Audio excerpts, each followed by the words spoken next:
ఈ సినిమాలో బాబీ డియోల్ గారి పర్ఫార్మెన్స్ చూస్తే ఒక మంచి మాస్ హీరోకి మంచి మాస్ విలన్ రా బాబు అనిపిస్తుంది. సినిమా చూస్తున్నంత సేపు మనకు 1990s వైబ్స్ కనిపిస్తాయి. అలా ఉంటుంది బాలయ్య గారి పర్ఫార్మెన్స్. హాయ్ గాయ్స్, ఈ రోజు మనం నందమూరి బాలకృష్ణ గారు, ప్రజ్ఞా జైస్వాల్ గారు, శ్రద్ధా శ్రీనాథ్ గారు కాంబినేషన్ లో వచ్చినటువంటి డాకా మహారాజ్ మూవీ ఎలా ఉందో రివ్యూ తెలుసుకుందాం. ముందుగా సినిమా ఎలా ఉంది అంటే వన్ టైం వాచబుల్ అండి. సినిమా బాగుందా అంటే బాగుందనే చెప్తాను. సినిమా స్టోరీ విషయానికి వస్తే స్టోరీ మరి అంత కొత్తదేం కాదు. ఎందుకంటే ఓవరాల్ గా సినిమాని చూసినప్పుడు మనకి 1990s బాలయ్య వైబ్స్ కనిపిస్తాయి. ఇంకా క్లియర్ కట్ గా చెప్పాలంటే నరసింహనాయుడు, సమరసింహారెడ్డి మూవీస్ లాగా అనిపిస్తుంది. సినిమాలో పాజిటివ్స్ విషయానికి వచ్చేసరికి సినిమా ప్రజెంటేషన్ చాలా బాగుంది.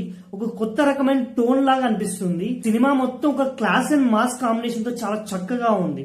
సినిమాలో ఎమోషనల్ సీన్స్ ఉంటాయి, ఫన్ సీన్స్ ఉంటాయి, యాక్షన్ సీన్స్ ఉంటాయి. వాట్ ఎవర్ ఒక బాలయ్య బాబు సినిమాకి ఏమైతే ఉన్నాలో అన్ని ఉన్నాయండి. ఈ సినిమాని చూసినప్పుడు బాలయ్య బాబు గారి ప్రీవియస్ సినిమాలో ఎక్కువ లౌడ్ అండ్ సౌండ్స్ అయితే ఉండవు అండ్ చాలా క్లాసిక్ గా కూడా అనిపిస్తుంది. ఫస్ట్ హాఫ్ విషయానికి వస్తే సినిమాలో బాలయ్య బాబు గారి ప్రతి సీన్ కూడా ఒక ఎలివేషన్ సీన్ లాగా అనిపిస్తుంది. ఈ సినిమాలో బాలయ్య బాబు గారి క్వాలిటీ ఆఫ్ ప్రజెంటేషన్ చాలా కొత్తగా చూపించారు డైరెక్టర్ బాబీ గారు. మ్యూజిక్ విషయానికి వచ్చేసరికి తమన్ అండ్ బాలయ్య కాంబినేషన్ గురించి మనం మళ్ళీ ప్రత్యేకంగా మాట్లాడుకోవాల్సిన అవసరం లేదు. సాంగ్స్ కూడా చాలా బాగుంటాయి, మ్యూజిక్ మాత్రం ఆసంగా ఉంటుంది. అండ్ ఓవరాల్ గా సినిమా అయితే చాలా బాగుంటుంది.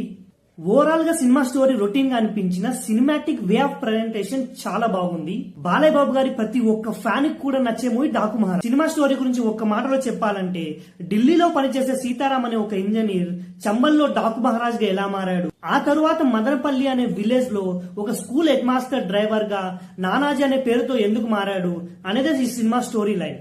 సినిమా మొత్తం కూడా ఒక మంచి ఎలివేషన్స్, ఒక మంచి యాక్షన్ సీన్స్, మంచి ఎమోషన్ సీన్స్ ఇవన్నిటిని కలిపి మిక్సర్ లో వేస్తే వచ్చే సినిమానే డాకు మహారాజ్. సినిమాలో బాబీ డియోల్ గారి ప్రజెంటేషన్ యాజ్ ఎ విలన్ గా చాలా బాగుంటుంది. సినిమాలో పర్ఫార్మెన్సెస్ విషయానికి వచ్చేస్తే ముందుగా బాలయ్య బాబు గారి mass and classic combination action చాలా బాగుంటుంది. ఇన్ఫాక్ట్ అందరికి ఒక కొత్త రకం బాలయ్య బాబు గారు కనిపిస్తారు. విలన్ గా బాబీ డియోల్ గురించి మాట్లాడుకుంటే ఒక మంచి మాస్ హీరోకి ఒక మంచి మాస్ విలన్ రా బాబు అనిపిస్తుంది. అంతేకాకుండా సినిమాలో ప్రజ్ఞా జైస్వాల్, శ్రద్ధ, టామ్ కోబో, ఊర్వశి ఇంకా చైల్డ్ ఆర్టిస్ట్ వేద ప్రతి ఒక్కరి పర్ఫార్మెన్స్ కూడా చాలా బాగుంటుంది.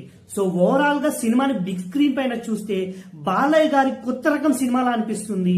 ఈ సంక్రాంతికి ప్రతి ఒక్క ఫ్యామిలీ ఆడియన్స్ కి నచ్చే సినిమా డాకు మహారాజ్. ఈ వీడియో కిందే ఫ్రెండ్స్ ఇలాంటి మూవీ అప్డేట్స్ కోసం ఛానల్ ని సబ్స్క్రైబ్ చేసుకోండి, వీడియోని లైక్ చేయండి. Thank you.